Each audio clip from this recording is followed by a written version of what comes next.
पांचवें चरण में शाम 5 बजे तक 56.68% वोटिंग हुई है। बिल्कुल 56.68% वोटिंग हो गई है। और आपको बता देते हैं कि राज्यवार क्या वोटिंग प्रतिशत रहा। 5 बजे तक का ये वोटिंग आंकड़ा है। तो पांचवें चरण में शाम 5 बजे तक 56 से ज्यादा फीसदी वोटिंग हो गई है। बिहार में 52, जम्मू कश्मीर में 54.21%, झारखंड में 61.90% और लद्दाख में 67.15% वोटिंग 5 बजे तक हो गई है।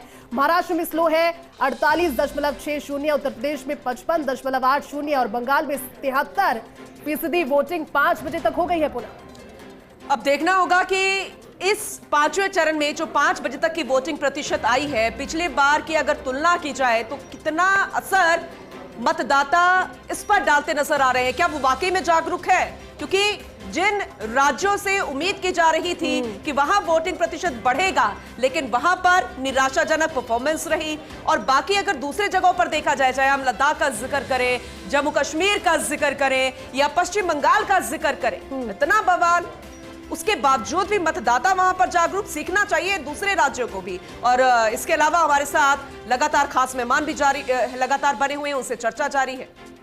बिल्कुल सियासी चर्चा जारी है। और मिथिलेश जी आप हमारे साथ में। मिथिलेश जी बताइए, 2019 से अगर इस चुनाव को कंपेयर किया जाता है और इन 49 सीटों की बात जब की जाती है तो बीजेपी ने 40 सीटों पर पिछली बार चुनाव लड़ा था, तो वहीं कांग्रेस पार्टी उस समय 36 सीटों पर चुनाव लड़ रही थी। लेकिन इस बार जब देखा जाए तो बीजेपी तो 40 सीटों पर चुनाव इस बार लड़ रही है, लेकिन कांग्रेस ने लगभग आधे कर दी है अपनी सीटें, 19 सीटों पर सिर्फ चुनाव लड़ रही है। लेकिन वो कह रही है कि जिस गठबंधन के साथ इस बार उतरी है इंडी गठबंधन, वो इस बार कमाल करेगा और केंद्र की सत्ता में परिवर्तन होगा। देखिए, जो गठबंधन की बात कर रही है कांग्रेस जी, ममता दीदी ने पहले ही कह दिया कि अगर इंडिया गठबंधन की सरकार बनती है तो हम बाहर से समर्थन करेंगे। तो ये गठबंधन कैसा है? जो प्रधानमंत्री नरेंद्र मोदी ने एक बयान दिया है कि 4 जून के बाद ये गठबंधन खटाखट टूटेगा। तो ये इंपॉर्टेंट चीज है कि 4 जून से पहले अगर ममता दीदी जो इनकी अहम है वो ये बयान देती है तो ये कितना मजबूत गठबंधन है।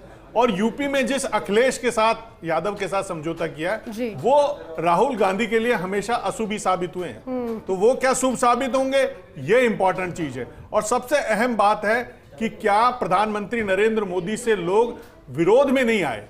जो सबसे अहम बात है कि जो एक उम्मीद थी कांग्रेस को कि शायद हमारा बेरोजगारी का मुद्दा, शायद हमारा जातिगत जनगणना का मुद्दा, शायद हमारे जो हर महीने महिलाओं के खाते में 8,800 रुपए डालने का वादा देश में क्रांति ले आएगा और प्रधानमंत्री को विरोध का स्वर देखना पड़ेगा, वो नहीं देखने को मिला। इससे साफ जाहिर है कि कहीं न कहीं जो तमाम चीजें आ रही है निकल के कि कांग्रेस को जीतने के लिए जो मुस्लिम वोट बैंक है उसके साथ साथ वो हिंदू वोट, चाहे वो अंबेडकरवादी हो, चाहे कम्युनिस्ट वाले हो, चाहे लोहियावादी हो, समाजवादी हो, उनको जोड़ने के बाद ही कांग्रेस का कोई ग्राफ बन सकता है।